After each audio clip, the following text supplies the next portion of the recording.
से मैं आप सबका इस पत्रकार वार्ता में स्वागत भी करता हूं और आप सबके जिस प्रकार से कोरोना से जंग लड़ रहे हैं पत्रकार साथी भी, श्री राहुल गांधी जी और कांग्रेस पार्टी की ओर से मैं आपका धन्यवाद करते हुए माननीय राहुल गांधी जी से अनुरोध करूंगा कि वो अपनी बात शुरू करेंगे। आदरणीय राहुल जी। धन्यवाद, धन्यवाद Randeep, thank you. I hope everybody is well and taking care of themselves.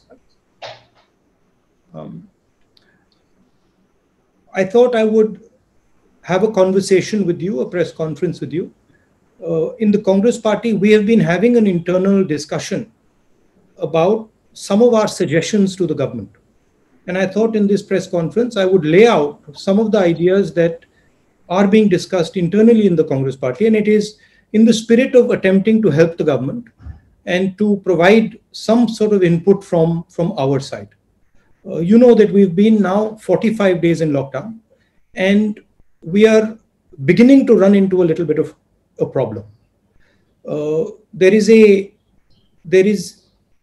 very strong feeling that we need to immediately, without any delay, get this package to our small and medium businesses, get money into the hands of the poorest Indians, have a strategy for our migrants, and start preparing properly for the opening of this lockdown. So that is what I wanted to discuss with you.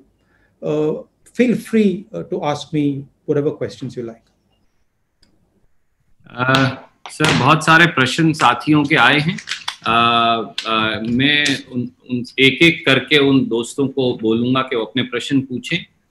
PTI news agency से संजीव चोपड़ा जी, कृपया अपना प्रश्न पूछिए। Thank you Randeep ji. Morning Rahul ji, I hope you are doing good.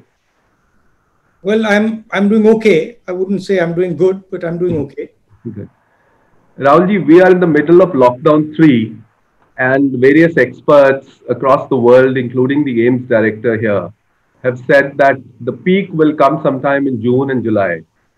And, since the lockdown is ending on May 17 and with new infections rising, what do you think should be the government's decision on May 17 and what should guide it? And since you said the Congress has also made some suggestions in this regard, and some states which are Congress ruled have said that they will not open their borders till the time the situation improves. So what is your view on that? The central thing the government needs to do is it needs to now give a little bit of transparency on its actions. We need to understand when they open, what is the criteria for that opening. So what are the boxes that they want ticked off before they actually start to open? Number one. And I think it's important that the government tells the people of India that these are the criteria that we're going to be using. And if these criteria are met, then we are going to open. Second, we simply cannot continue without providing support to the people who are suffering as a result of this lockdown. And the thing that is most important to understand that the lockdown is not simply a switching on a key and getting rid of the lockdown. Lockdown requires a number of things to happen. It requires a psychological change. Currently, the disease in India is seen as a very, very dangerous disease. And it is true. The disease is dangerous for certain groups of people. It is absolutely dangerous for older people. It is absolutely dangerous for people with diabetes, heart disease, hypertension, chronic infection, lung infection. But other than that, it is not a dangerous disease. So we are going to have to make a psychological change in the mind of our people. Currently, the people are very scared of the disease. The government, if it wants to open up, it has to turn this fear into a sense of confidence. Otherwise, you can open up and people won't go out. Finally, I'd like to say that the opening up is a transition. It's not an on-off switch, it is a transition.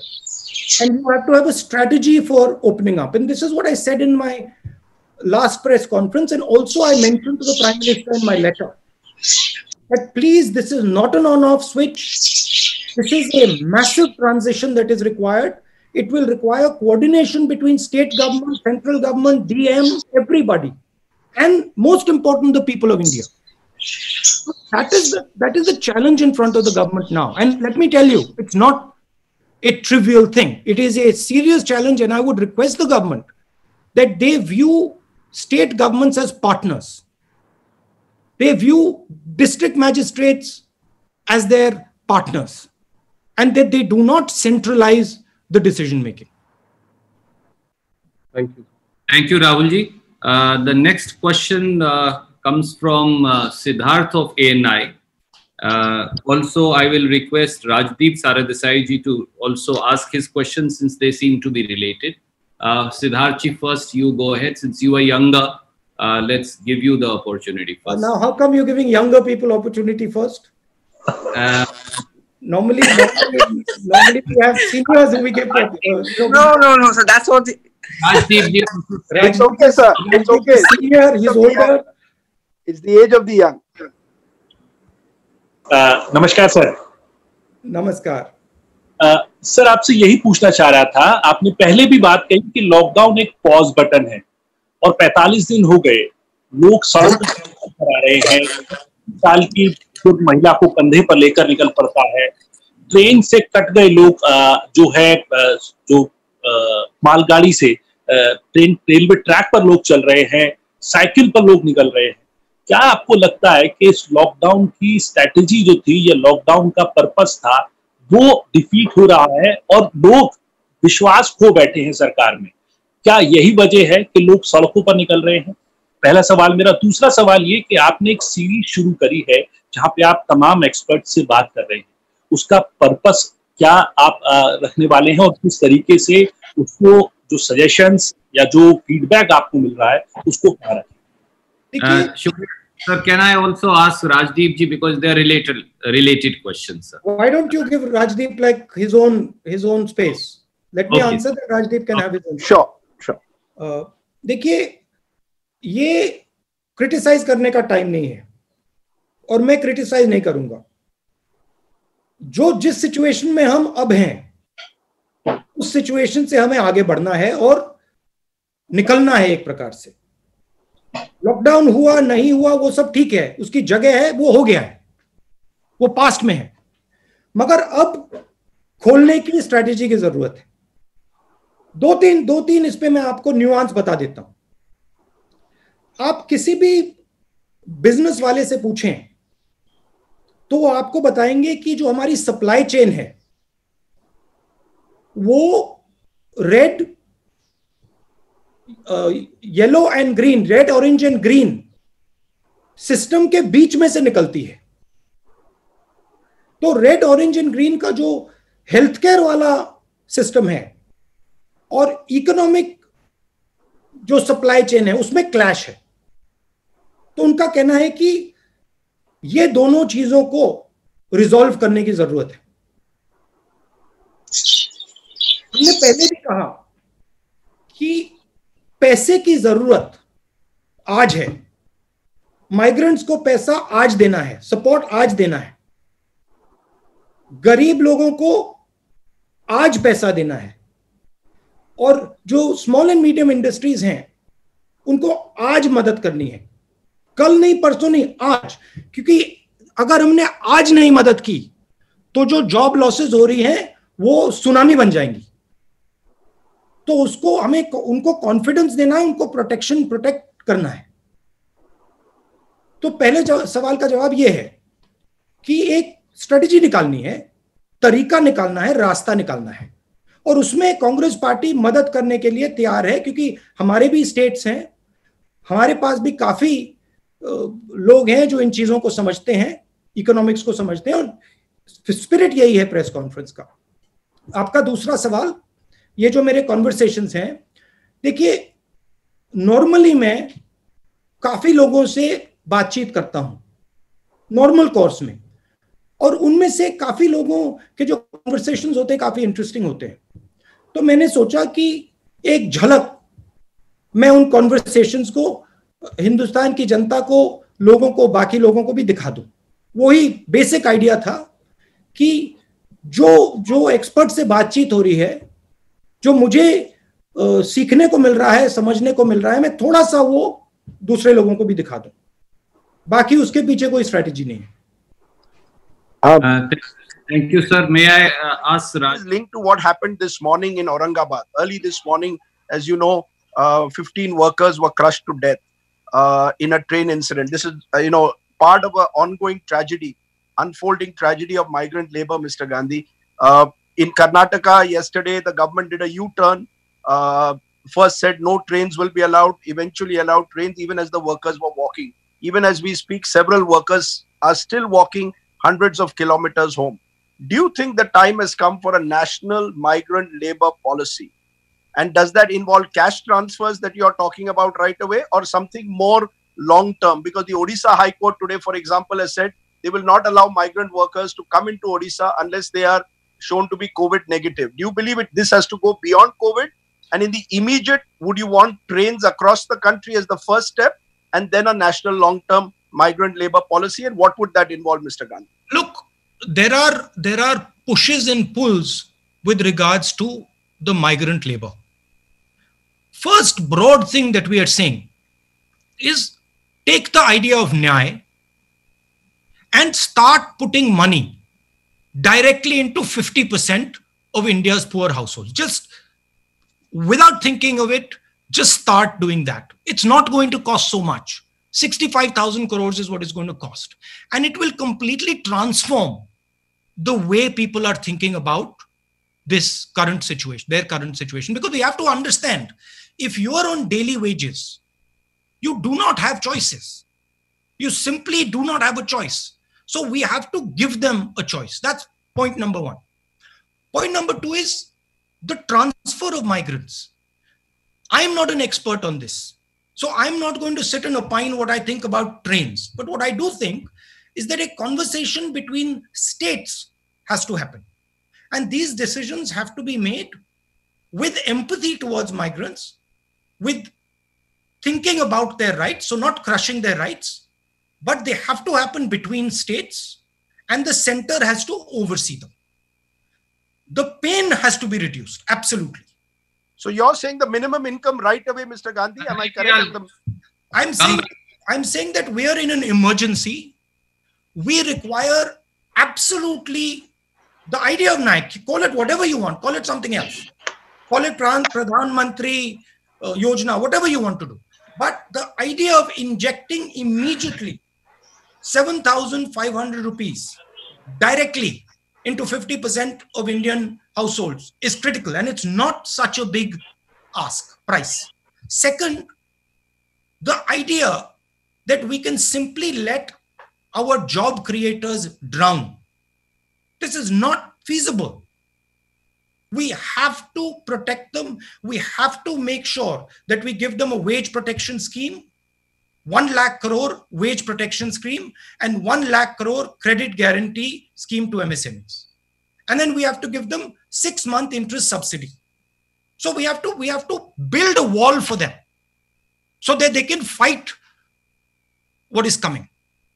We have to give them we have to build a financial support behind them. Look, it is pretty clear that a lot of these companies are going to go down. If we do not do anything, massive number of them are going to go down. So we have to ensure that we build a wall and we protect as many of them as possible. Now, there's another thing here, which is something important, that when we think about India's business system, we cannot simply say MSMEs, and not big business, because there is a link between big business and MSMEs. Most of the stuff the MSMEs supply goes to big business. So if your big business isn't firing, your MSMEs can't fire. So there has to be a view where we are thinking systemically. where we are working to start the economy, where we are certainly giving much more benefit to the small and medium industry, but we're also keeping in mind that there is a link between large business and small and medium business. And if we suddenly say, okay, only SMM, only small business is going to be helped and big business is going to be left to its own devices, we'll actually harm small business as well. Thing to understand in this current situation is everything is connected. And if you want to start the engine, you cannot think of starting just one part of the engine. You've got to start the whole engine. That is why creating demand, putting money into the system, putting money into poor people's hands, helping small and medium businesses, making sure you're protecting some of the larger players. These are all things that are interlinked if you want to start the economy. Thank you, sir. May I go back to the news agency IANS? Yes. Please go ahead. From IANS. It's almost 45 days into the lockdown. Does it surprise you that there is no sign of much talk about fiscal stimulus package? Congress party and Sonia Gandhi has given suggestions so many times.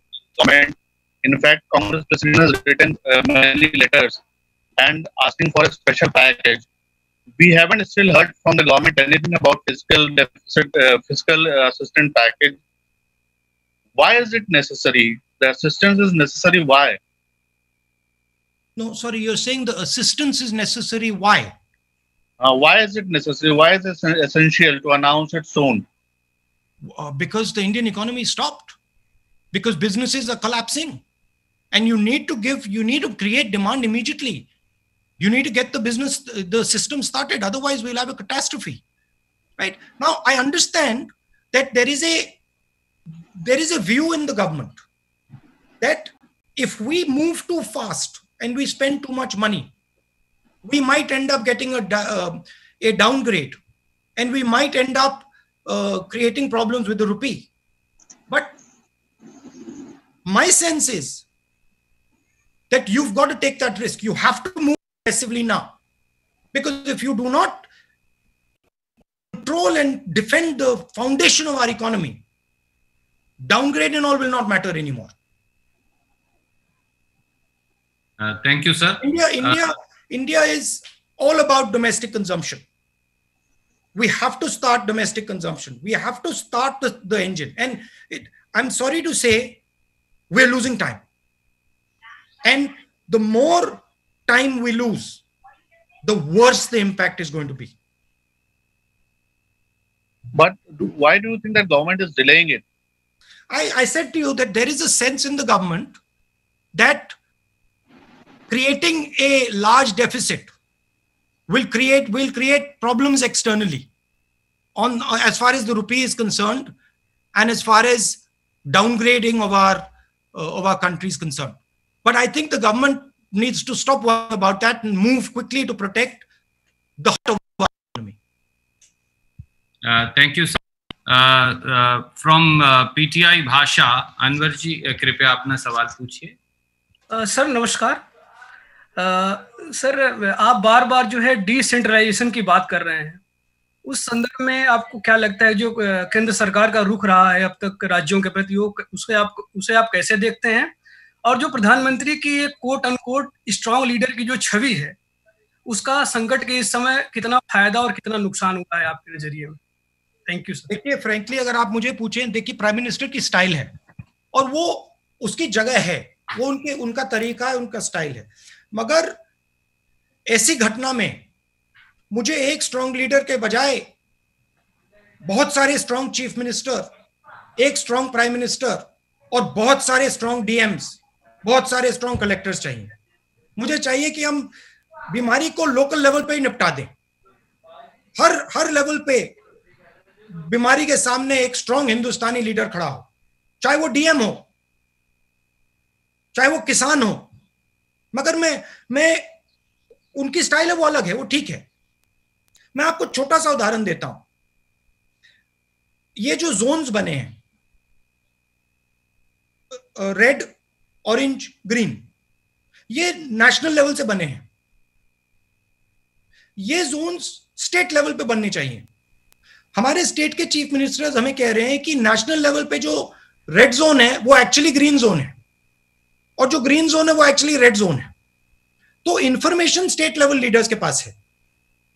तो जरूरी है कि जो हमारे Jones बन रही है, छोटा सा उदाहरण दिया है, जो हमारे जोन्स बन रहे हैं वो एक्चुअली डीएम और चीफ मिनिस्टर के बेसिस पे बनने चाहिए। डीएम के पास इंफॉर्मेशन है, चीफ मिनिस्टर के पास इंफॉर्मेशन है, इंफॉर्मेशन नहीं है। छोटा सा उदाहरण दिया। Thank you sir. Sir, may I request now Rajasthan Patrika? They have a question on I think farmers and agriculture. Shadab ji, कृपया अपना सवाल पूछिए। नमस्कार साहब। कहाँ है? नमस्कार, पूछिए। पीएम किसान सम्मान निधि योजना को लेकर 8 करोड़ किसानों के खातों में पैसा डालने की प्रधानमंत्री नरेंद्र मोदी जी ने 23 मार्च को घोषणा की थी। इसके बावजूद 1 तिहाई किसानों के खातों में चौथी किस्त की राशि का भुगतान नहीं किया गया है। आपको क्या लगता है इसका क्या कारण हो सकता है?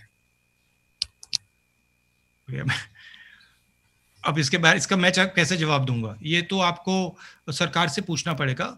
मगर मेरा कहना है कि जो मैंने राजदीप से कहा कि एकदम डायरेक्ट न्याय का जो आइडिया है उसको आप चालू कीजिए, बिना एक सेकंड जाया करे उसको कर दीजिए। क्यों नहीं किया है? स्पेकुलेशन हो सकता है। मैंने थोड़ा आपको अभी बताया कि सरकार को डर है कि डाउनग्रेडिंग हो जाएगी, उससे ज्यादा मैं नहीं बोल सकता हूं। Thank you sir. May I request Ashish from ABP to ask his question. Ashish, ABP. Can you hear me, Randeep ji? Yes, please go ahead. Thank you, Randeep ji. Namaskar. Ashish ji. Sir, here this side, if you can see me, I'm raising my hand.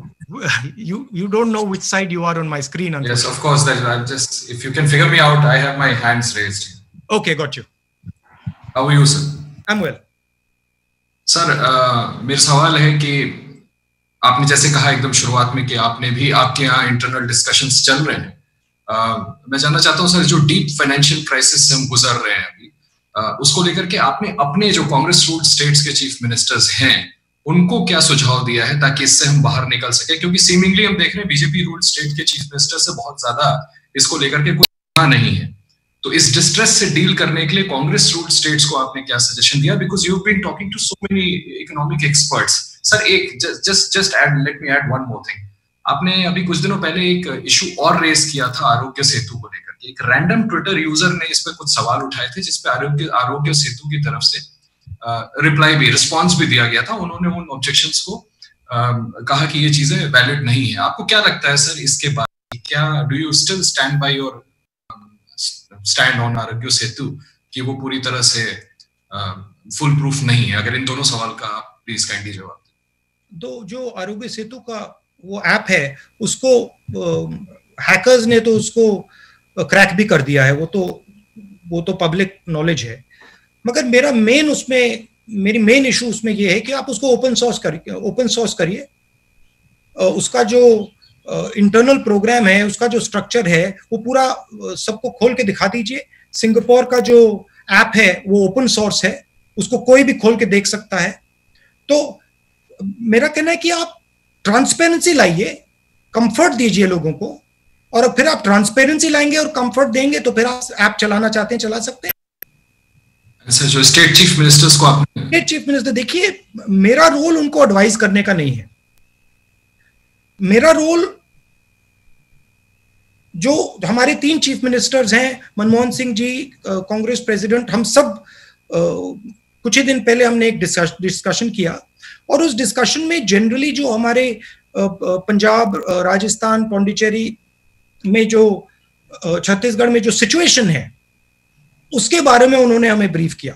उनका कहना था कि लड़ने के लिए decentralisation की जरूरत है, और उनका कहना था कि जो सरकार, सेंट्रल गवर्नमेंट से जो उनको पैसा मिलना चाहिए वो उनको मिल नहीं रहा है, तो उनको बोरो करने की जरूरत, बोरो करना पड़ रहा है, उससे उनको काफी मुश्किल हो रही है। ये बेसिक उनका उनकी पोजीशन थी। और फिर अलग अलग स्टेट्स में अलग अलग इश्यूज थे। पंजाब में इशू था कि जो मैंने सप्लाई चेन की बात की, कि अगर आपने मेन सप्लाई चेन की जगह रेड कर दिया तो फिर मतलब वहां पे इकोनॉमी शुरू ही नहीं हो सकती। सर मतलब छत्तीसगढ़ में के स्टेट्स कैसे निकले, ये क्या सुझाव दिया आपने? क्या आप अपना अगला सवाल, 2 सवाल आप पूछ चुके हैं? नहीं, मैं देखिए, हमने उनसे कहा कि आप इंफॉर्मेशन लेके, डिस्ट्रिक्ट लेवल से इंफॉर्मेशन लेके डिस्कस करके इंडिविजुअल स्टेट की आप स्ट्रेटजी बनाइए। अगर इनपुट की जरूरत है तो हम पीरियोडिकली जो हमारे चीफ मिनिस्टर्स हैं उनको एक साथ बैठाकर डिस्कशन करके हम असिस्ट कर सकते हैं। बट हमने ऊपर से फोर्सिबली कोई सजेशन नहीं दिया है। Thank you sir. Can I go to Mausami from Aaj Tak? मौसमी जी अपना सवाल पूछिए प्लीज। वेयर आर यू मौसमी? राहुल जी नमस्कार, आपको आवाज मिल रही है मेरी? हाँ, आप कहाँ हैं? जी मैं सीपी में बैठी हूँ, कैनॉट प्लेस में हम लोग का एक दफ्तर बना है आज तक का, तो वहाँ पे बाहर पेड़ के नीचे बैठ के आपसे सवाल कर रहे हैं। अच्छा बताइए। राहुल, आज तक आपसे ये सवाल करना चाहता है, एक तरफ लॉकडाउन 3 में कुछ रिलैक्सेशन हुए हैं, इकोनॉमी को खोलने की बात की गई है और कई रियायतें सरकार ने बरती हैं। दूसरी तरफ ये तस्वीरें भी सामने आ रही हैं कि अस्पतालों में डेड बॉडी क्लेम करने के लिए लोग नहीं आ रहे हैं, घरों में मौत हो जा रही है क्वारंटीन में और कोई लेने के लिए नहीं आ रहा है। स्वास्थ्य को लेके एक बहुत बड़ी त्रासदी जो है वो अनफोल्ड कर रही है। तो मैं पूछना चाह रही थी आपसे कि क्या केंद्र सरकार ट्रायल और एरर मेथड पे चल रही है, उसको नहीं मालूम है कि वो क्या कर रही है, और क्या ये हजारों लाखों लोगों की जान की और स्वास्थ्य की कीमत पर आई कांट हियर, थोड़ा लास्ट बिट फिर से रिपीट कीजिए मौसमी जी। मैं ये बोल रही थी राहुल कि क्या आपको लगता है कि सरकार ट्रायल और एरर मेथड पे चल रही है? जो रिलैक्सेशन किया गया इसको सोच समझ के करना चाहिए था। तमाम डॉक्टर अब जो है ड्यूटी पे नहीं आना चाहते हैं, दिल्ली के आधे डॉक्टर हरियाणा में फंसे हैं, तो एक स्वास्थ्य को लेके बड़ी त्रासदी अनफोल्ड कर रही है, डेड बॉडीज क्लेम नहीं हो रही है, लोग डरे हुए हैं। तो जो मानसिक रूप से आप कह रहे थे सेंसिटाइज करने की जरूरत है जनता को, क्या आपको लगता है कि सरकार ट्रायल और एरर पर चल रही है और हजारों लाखों लोगों का स्वास्थ्य और जान जो है वो दांव पर है? देखिए, अगर फेयरली बात बोली जाए तो जिस सिचुएशन में आज हिंदुस्तान है, नॉर्मल सिचुएशन नहीं है। अब जो नहीं, कहां गई? हाँ, ये नॉर्मल सिचुएशन नहीं है जी। तो कोई इसमें नॉर्मल सॉल्यूशन नहीं निकलने वाला है। मेरा कहना है कि सॉल्यूशन है। अगर हम डिसेंट्रलाइज करें और इस लड़ाई को डिस्ट्रिक्ट लेवल तक ले जाएं तो हिंदुस्तान सॉल्यूशन निकाल सकता है। अगर इस लड़ाई को हम पीएमओ में रखेंगे तो लड़ाई हारी जाएगी। तो प्राइम मिनिस्टर को पावर डिवॉल्व करना पड़ेगा। प्राइम मिनिस्टर को चीफ मिनिस्टर्स पर भरोसा करना पड़ेगा और चीफ मिनिस्टर्स को डीएम्स पर भरोसा करना ही पड़ेगा। और अगर हमने सेंट्रलाइज किया तो फिर कभी होने वाली है। मगर मैं आपको एक और बात बताना चाहता हूं जो मैंने पहले बोली। देखिए, लॉकडाउन ने सिर्फ हिंदुस्तान की नहीं, पूरी दुनिया की साइकोलॉजी बदल दी है जी। लॉकडाउन से पहले कोविड डेडली डिजीज नहीं थी। लॉकडाउन के बाद लोगों के दिमाग में कोविड डेडली डिजीज हो गई है। यह एक्चुअली गलत फहमी है।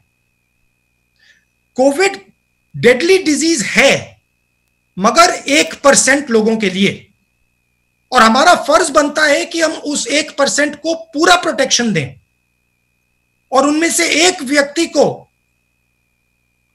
बीमार ना होने दें।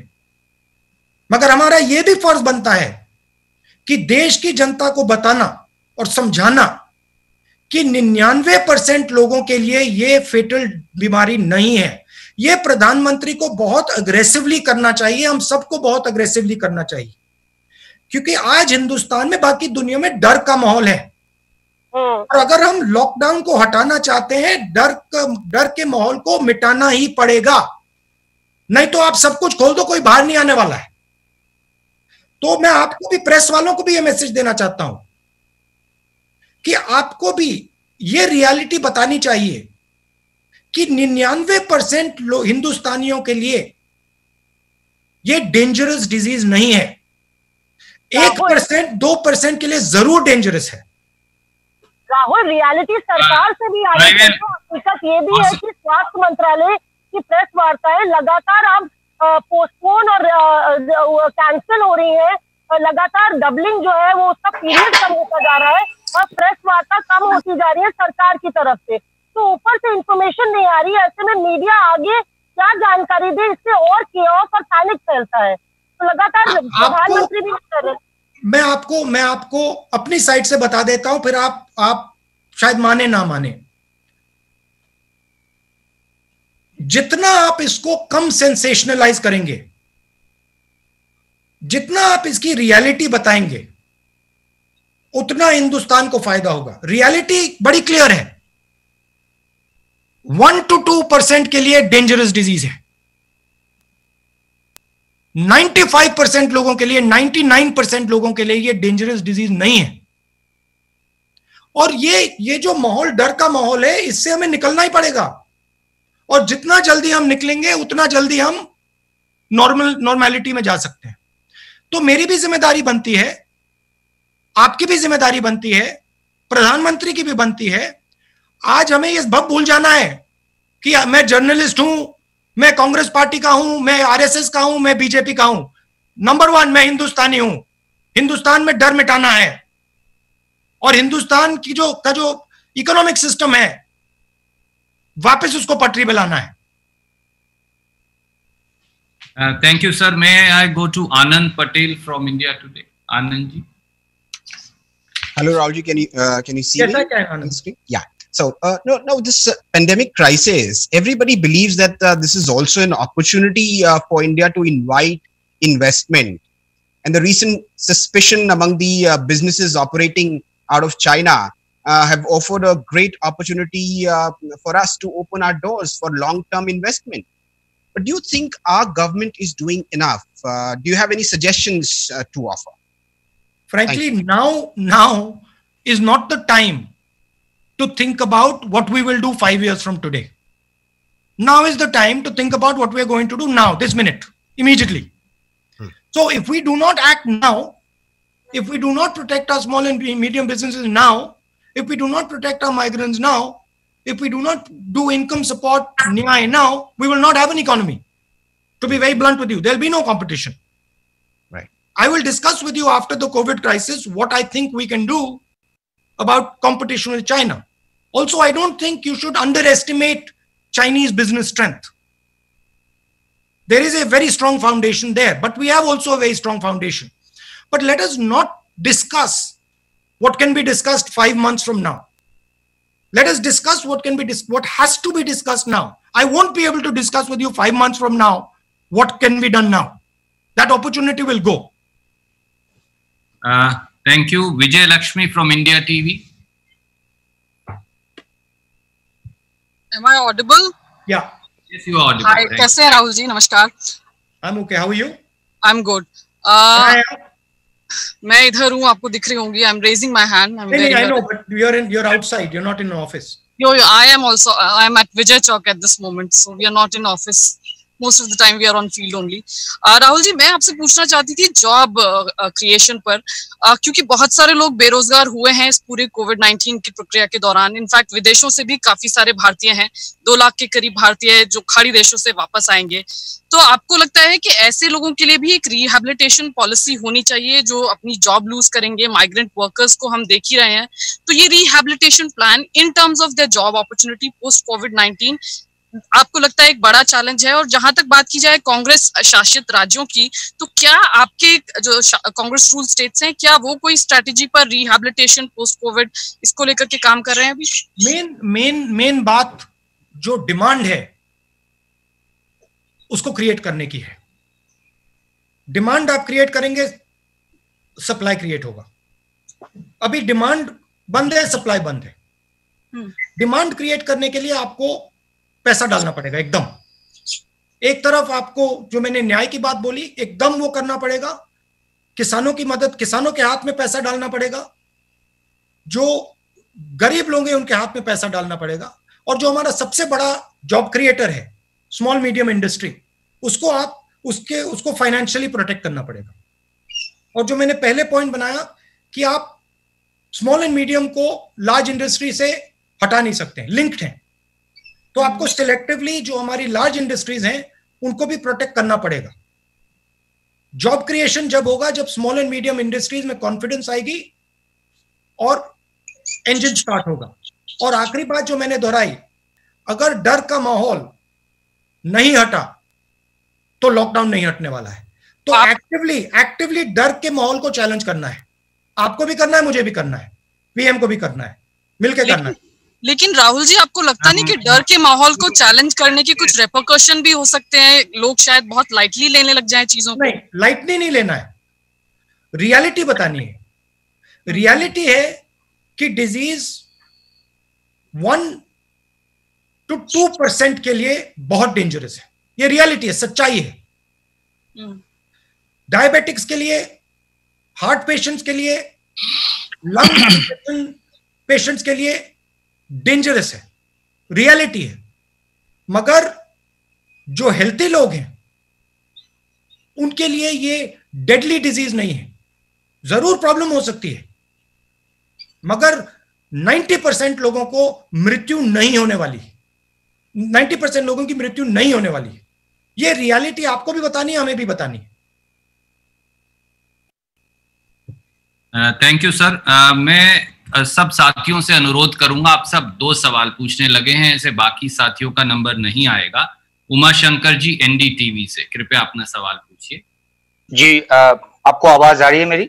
हाँ जी। जी, राहुल, आपको याद होगा कि पिछली बार जो आपने पिछले महीने प्रेस कॉन्फ्रेंस किया था, शायद 16 अप्रैल को, तो मैंने ट्रेन का सवाल पूछा था। आपने तब कहा था कि मैं एक्सपर्ट नहीं हूं और एक्सपर्ट की राय जो है वो अलग अलग तरह की है, सरकार को चाहिए कि एक्सपर्ट से वो पूछ के फैसला ले। अब जबकि सरकार ने फैसला ले लिया है, ट्रेन जो है वो कुछ तादाद में चलाई जाने लगी है, अभी भी ये देखने को आ रहा है कि बहुत सारे हजारों की तादाद में या लाखों की तादाद में जो माइग्रेंट लेबरर्स हैं वो सड़क के रास्ते, रेल लाइन के रास्ते जा रहे हैं। कर्नाटक जैसे स्टेट में एक बार ट्रेन रोक दी जाती है, फिर उसके बाद ट्रेन चलाने की बात होती है। तो जो एक समस्या है माइग्रेंट लेबरर्स की, वो लगातार बनी हुई है, बहुत ही कंपेलिंग है। तो क्या आप सरकार को ये सुझाव देंगे कि जब ट्रेन चलाने का फैसला कर लिया है तो इसको थोड़ा ज्यादा तेज करे, तमाम मेडिकल प्रोटोकॉल को साथ रखते हुए, ताकि ये जो आवाजाही का जो काम है वो जल्दी पूरा किया जा सके और दूसरी चीजों पर कंसंट्रेट किया जा सके? कांग्रेस प्रेसिडेंट ने जो रेलवे फेयर की बात उठाई वो बिल्कुल मुझे लगी बिल्कुल सही थी, कंपैशनेट थी, अच्छी बात बोली कांग्रेस प्रेसिडेंट ने। देखिए, सेफली करना चाहिए। आप जितना भी टेस्ट कराना चाहते हैं कराइए, मगर जो माइग्रेंट लेबर का जो हक है, जो राइट है, वो उसको मिलनी चाहिए। रिस्क लिए मत कीजिए, बिना टेस्ट मत कीजिए, मगर टेस्ट किए सेफली जरूर माइग्रेंट को अपने घर वापस भेजना चाहिए। Thank you sir. न्यूज 18 से अरुण कुमार सिंह जी। न्यूज 18 से अरुण कुमार सिंह। या बताइए। अरुण जी। राहुल जी, आपको मेरी आवाज आ रही है? हाँ जी। अच्छा, सवाल आपसे ये है कि हेलो, बोलिए बोलिए, सुनाई दे रहा है। कल मैं एम्स के जो डायरेक्टर हैं डॉक्टर रणदीप गुलेरिया, उनके साथ इंटरव्यू कर रहा था। उन्होंने कहा कि तमाम स्टडीज हुई हैं जिससे ये साबित होता है और जिससे इस बात के आसार हैं कि जो पीक सीजन है कोविड-19 का हिंदुस्तान में वो जून और जुलाई में आने वाला है। यानी अभी वर्स्ट आना बाकी है, अभी जो चल रहा है वो तो कुछ भी नहीं है। तो मेरा सवाल ये है कि भारत सरकार के कार्यों को आप नजदीक से देख रहे हैं, प्रेस कॉन्फ्रेंस कर रहे हैं, आपको लगता है कि भारत सरकार तैयार है? और दूसरी बात जो है कि माइग्रेंट लेबरर्स लाखों की संख्या में फंसे हुए हैं। आपकी पार्टी के ही लोग आरोप लगा रहे हैं कि हमने 5 ट्रेन, स्पेशल ट्रेन मांगी, हमको 2 मिल रही है, 3 मिल रही है, ट्रेन नहीं मिल रही, हम किराया देने को तैयार है लेकिन हमको ट्रेन मिल ही नहीं रही है। इन दोनों मुद्दों पर आपकी राय जानना चाहता हूँ। सरकार जनरली माइग्रेंट लेबर्स को रिस्ट्रिक्ट करना चाह रही है, और मैंने वो पहले जवाब दिया कि उस प्रकार से रिस्ट्रिक्ट नहीं करना चाहिए, टेस्टिंग होनी चाहिए, और जो उनका हक है अगर वो घर वापस जाना चाहते हैं तो अलाउ कर देना चाहिए। आपने पीक की बात बोली, एम्स के डायरेक्टर कह रहे हैं कि जून में होगा, जुलाई में होगा। फ्रैंकली अगर आप मुझसे पूछें, मुझे लगता है कि उसके बाद भी हो सकता है। मैं एक्सपर्ट नहीं हूं, मगर मुझे लगता है कि जो हमारी सिचुएशन है, पीक और देर में भी आ सकती है। मगर जून में आए, जुलाई में आए, सितंबर में आए, जब भी आए, हमें जो हमारा लॉकडाउन है उससे ट्रांजिशन तो करना है। किस प्रकार से करना है वो सरकार को जल्दी से जल्दी डिसाइड करके इंप्लीमेंट कर देना चाहिए। फिलहाल जो तैयारी मैंने पूछा, आप तो तैयारियां भी देख रहे हैं, आप फैसले देख रहे हैं, आपकी पार्टी। रणदीप जी, नहीं बोलने दीजिए। रणदीप जी बोलिए। अरुण, मैं ये पूछ रहा था कि जो आप आर्थिक पैकेज की मांग कर रहे थे आपके मुख्यमंत्री, वो पैकेज आपको अभी मिला नहीं। आपके ही मुख्यमंत्री कह रहे हैं कि प्रधानमंत्री की तरफ से एक शब्द उस पर नहीं आ रहा है। वो कह रहे हैं हम तो 1,70,000 करोड़ दे दिए। तो मैं ये जानना चाहता हूँ जी। हाँ, नहीं, हमारे चीफ मिनिस्टर्स से क्लियर हमें इनपुट मिल रहा है कि जो पैसा उन्हें मिलना चाहिए वो दिल्ली की सरकार नहीं दे रही है। हमारा इंफॉर्मेशन है कि यही फीलिंग बीजेपी के चीफ मिनिस्टर्स को भी है। हमने इनफॉर्मली पता लगाया है, उनके स्टेट्स में भी ये फीलिंग है कि स्टेट्स को यूनिवर्सली पैसा नहीं दिया जा रहा है। ये रियलिटी है। Thank you sir. Sir Raman from News 24। Raman ji, News 24 से। वॉइस नहीं आ रही रमन। रमन अनम्यूट करिए अपने आप को। Can I ask? Please wait Pallavi. Raman from News 24 please. Rahul ji, आप अपनी जनसभा में लोकसभा चुनाव के दौरान हमने देखा कि आपने कहा कि यहाँ दो इंडिया है, भारत, एक अमीर भारत है, गरीब भारत। और अभी कल मैंने प्रधानमंत्री का एक पुराना भाषण देखा जिसमें उन्होंने कहा कि जो सामान्य व्यक्ति हवाई चप्पल में दिखता है वो हवाई जहाज में दिखना चाहिए। तो 6 साल के बाद क्या वो दिख रहा है हवाई चप्पल वाला व्यक्ति हवाई जहाज में? और जो किसानों की समस्या है खासतौर पर लॉकडाउन के समय में, क्या आपको लगता है कि किसानों के लिए भी सरकार को कोई आर्थिक पैकेज अनाउंस करना चाहिए, घोषणा करनी चाहिए? एक छोटा सा सवाल आपकी पार्टी से जुड़ा हुआ है कि आपकी पार्टी में अर्थशास्त्र या अर्थव्यवस्था के कई जानकार हैं, चाहे मनमोहन सिंह जी की बात करें, पी चिदम्बरम जी की बात करें, और आपने शुरू भी किया है, रघुराम राजन हो या अभिषेक बनर्जी हो।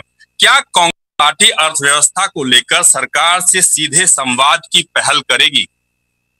नहीं, देखिए, हम सजेशंस दे रहे हैं। जो भी हमें लगता है जिससे फायदा होगा वो इनपुट हम सरकार को दे रहे हैं। सरकार की जनरल स्टाइल ऑपोजिशन से बात करने की नहीं है, उसको एक्सेप्ट कर लिया है, बट हम जो हमारा काम है वो कर रहे हैं।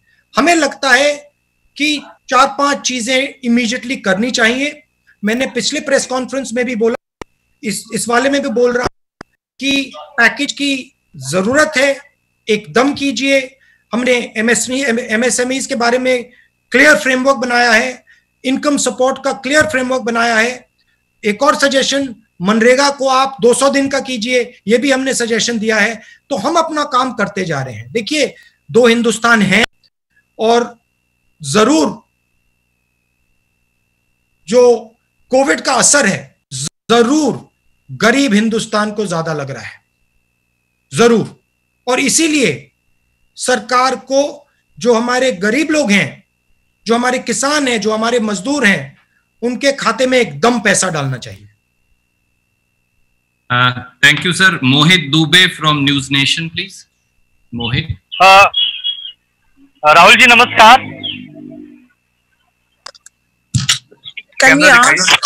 राहुल जी नमस्कार। एक second Mohit Dubey News Nation से बोल रहा हूँ।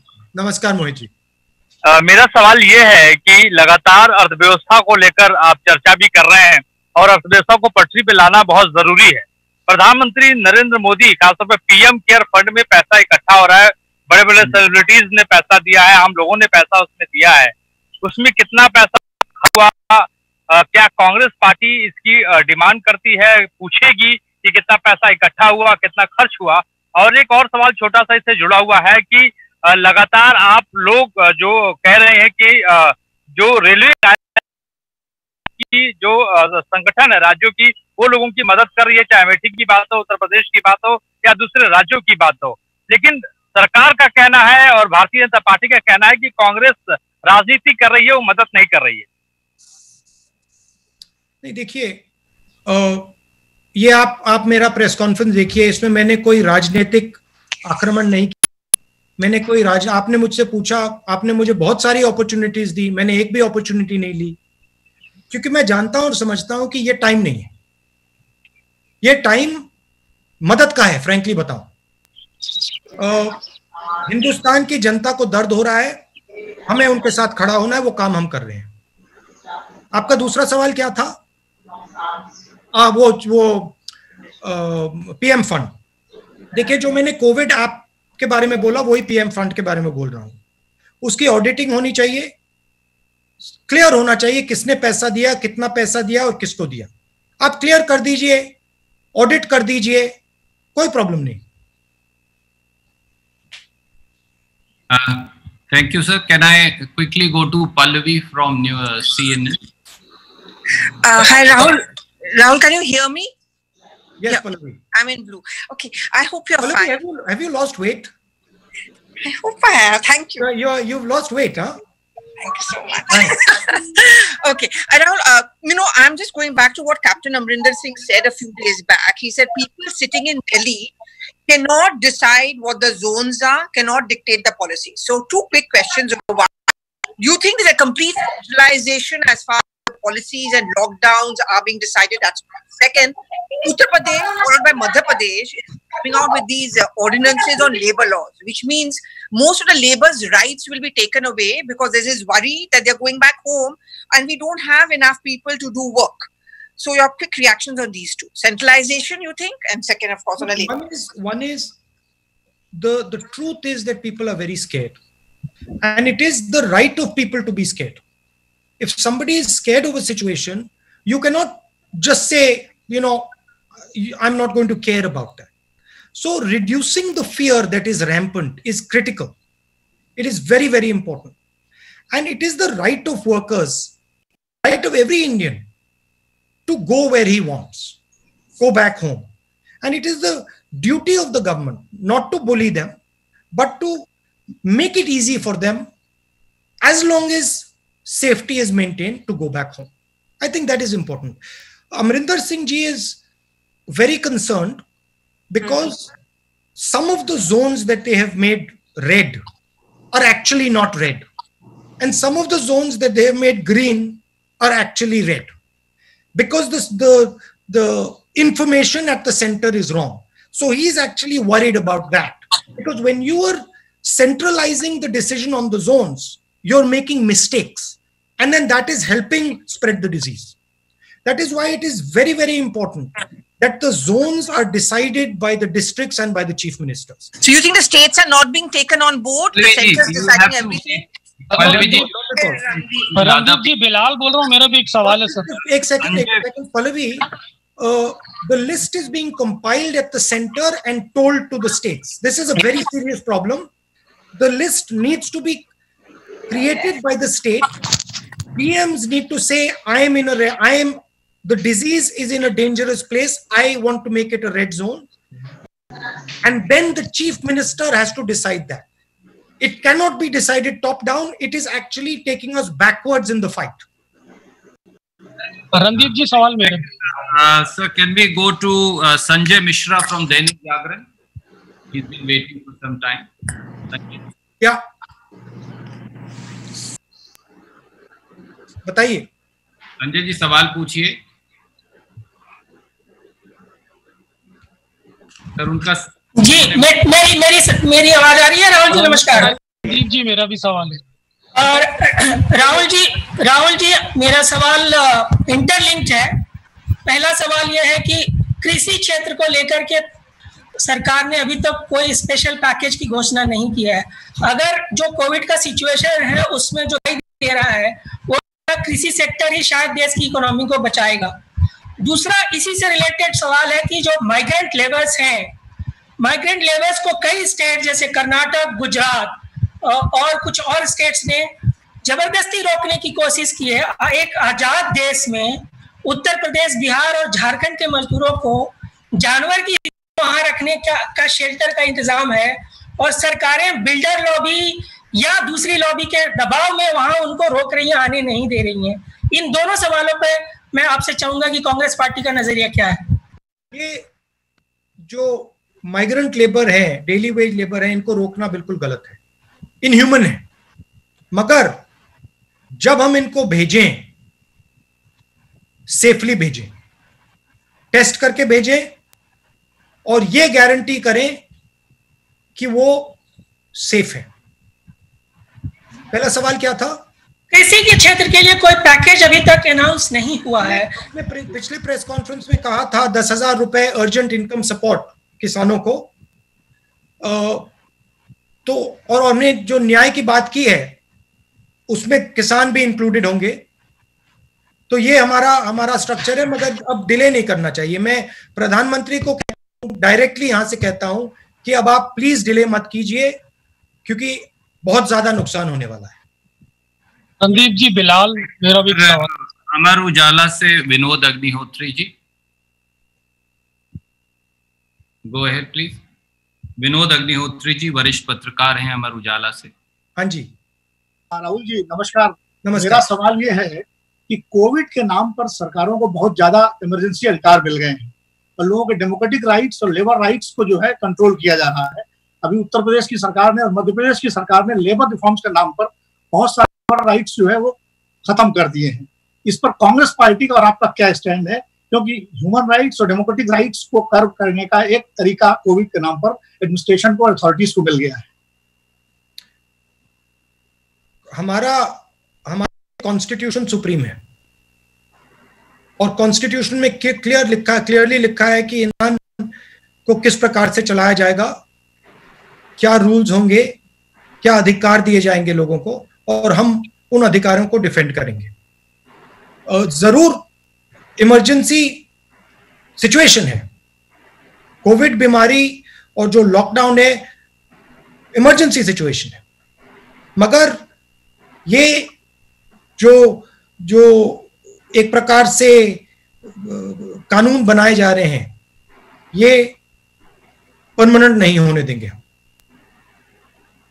मैं आपको बता देता हूं, देखिए हमारी बात नहीं है जी। अगर कोई सोचता है कि हिंदुस्तान की आवाज को दबाया जा सकता है तो हिंदुस्तान उसको समझा देगा, कोई भी हो। तो हिंदुस्तान की आवाज को नहीं दबाया जा सकता है, उसमें तो मुझे पूरे कॉन्फिडेंस है। Thank you.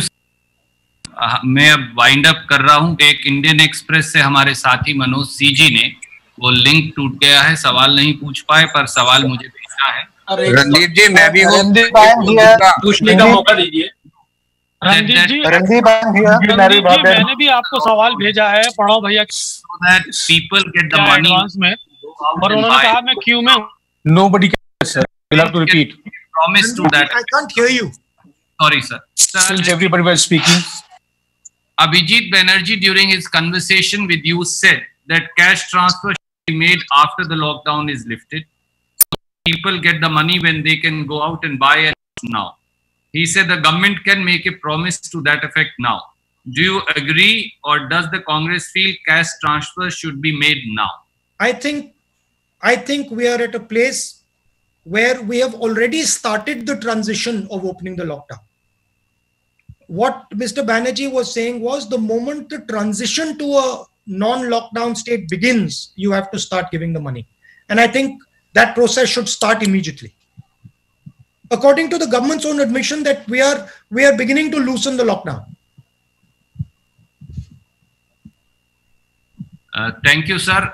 There are multiple questions, sir, and I wish I could take them all. It's been 1 hour and 10 minutes. Look, Randeep ji, what I will do, we will do this again, and I would request you that the people who have not been able to ask a question this time should be given first chance in the next. Thank you so much, Rahul Gandhi, because you are finding, because we always have this problem. We always have this problem, and I'm very happy that Sunil, you don't have this problem. Sir, I have not been allowed in the lockdown period twice. Okay, good. Sunil will ask the first question next time. And Mukesh Kaushik is also not being given chance, sir. Happy line में हूँ, sir. Many questions. Sir, Bilal Sabzwari Swaraj express से बोल रहा हूँ.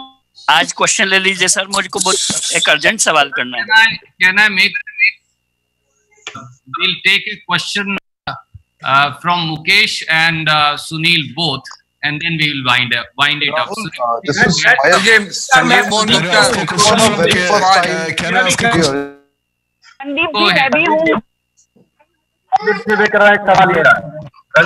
रणदीप जी मैं भी हूँ. जी मैंने नोट कर लिया है, जैसा राहुल जी ने कहा है. बाकी के सवाल भी लेंगे. I was here for the very first time. This is Mayank, so I believe that next time my question will be taken. We will also do that. So if Sunil, you are here, go ahead, please. Rahulji, thank you so much, because I think the 2 points which have not been really raised correctly is, one is about which the Chief Justice said that the executive, the legislature, and the judiciary must work together during an emergency.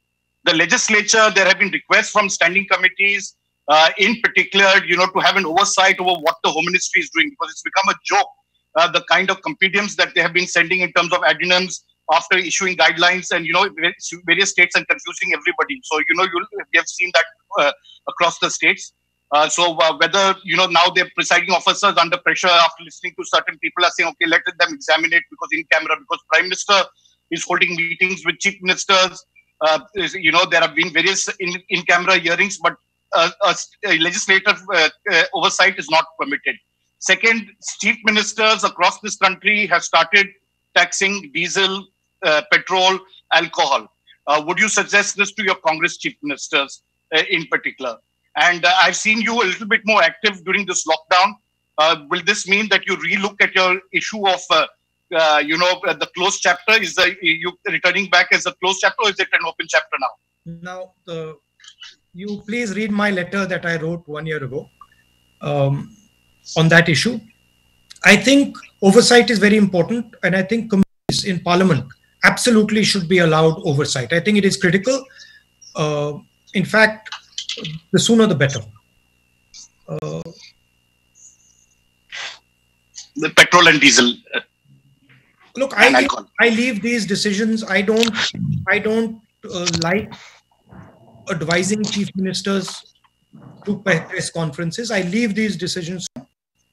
The rule I would say they should follow is be compassionate, understand that India is going through a very difficult time, that there are people who are struggling more than us, and be gentle and compassionate and loving towards everybody. I do think that I was actually surprised at the diesel and petrol hikes at the central level. I didn't expect that, but they have their prerogatives. Thank you, sir. Can I just Randeep जी, आप सवाल की इजाजत है तो कर लूं? एक सवाल पूछ लूं? Can I just end one line, Randeep? Rahul ji एक सवाल. राहुल जी, मैं मुकेश कौशिक हूँ दैनिक भास्कर से. 1 मिनट मुकेश जी, कुछ वो कह रहे हैं. नहीं, let मुकेश speak. मुकेश जी बताइए. हाँ, राहुल, मेरा सवाल इंडियंस को जो बाहर है, विदेशों में है, उनको भारत लाने के बारे में है. लेकिन उससे पहले मैं आपके जो कन्वर्सेशन चल रहे हैं उसके बारे में आपको धन्यवाद देना चाहता हूं. आपने हम जैसे जर्नलिस्ट को सिखाया है कि किस तरह से अच्छा इंटरव्यू पोलाइटली कंडक्ट करना चाहिए, किस तरह से लोगों से नॉलेज लेनी चाहिए. वो इंटरव्यू नहीं है भैया, बहुत पोलाइटली आप वो कॉन्वर्सेशन है, एक्सचेंज ऑफ आइडियाज है. लेकिन मैं आपका फैन नहीं है. काफी मतलब इंटरेस्टिंग बातचीत हो रही है. हाँ, मेरा सवाल ये था कि हम लोगों ने इटली, ईरान, वुहान और जापान से इंडियंस को लाए और फ्री ऑफ लाए। वो स्टूडेंट्स थे, वो डिस्ट्रेस में थे, लेकिन जब खाड़ी देशों से मजदूरों को लाने की बात हुई, कामगारों को लाने की बात हुई, तो उनसे भारत सरकार चार्ज ले रही है। ये कहाँ तक उचित है? सब हिंदुस्तानी एक हैं, सबको एक ही ट्रीटमेंट मिलना चाहिए। और अगर हम लोगों को ट्रांसफर करने की बात करते हैं इस सिचुएशन में, सिर्फ हमें एक चीज चेक करनी है कि वो मेडिकली चेक्ड हैं, हाँ या ना। अगर मेडिकली चेक्ड हैं, सेफ हैं, तो उनको ट्रांसफर करने की कोई प्रॉब्लम नहीं। Thank you sir. The last question is from Sandeep Phukan of Hindu. Sandeep, please go ahead and ask your question. Randeep ji, मैं भी हूँ जी। मुझे मालूम है मैम, और जैसा ज्यादा से ज्यादा हम 50 के करीब सवाल ले चुके हैं और भी लेंगे।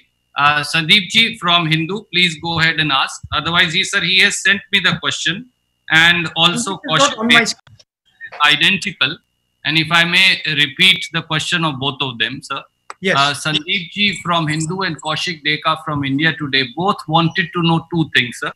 One was your opinion on a comprehensive agriculture package, and the second part of the question, sir, was how a top-down strategy is not working, and the strategy really needs to come from the district, state, and then to the center, and not vice versa. Yeah, the bulk of the fight is going to happen at the district and the state level. But that is not to say that there is no role for the center. Center absolutely has a role, but there is a division of labor. Center should not be deciding zones. District magistrates and chief ministers should be deciding zones based on input from the ground, for example. But that is not to say that there is no place for the center. The center absolutely has to think about national strategy, but center must not get into the local fight against the disease. And I think if there is a observation that I can make, the current fight is too centralized. It needs to become more decentralized. Prime Minister has to, in my view, do 2 or 3 things. Number one, reduce the fear of the Indian public. That's job number one. Make India believe that, look, yes, it is a scary disease. Yes, it is scary for a certain amount of people, but it is also not a deadly disease for many people. Number two, start talking with the chief ministers, not talking as the boss, but talking as a colleague, talking as someone who's helping them.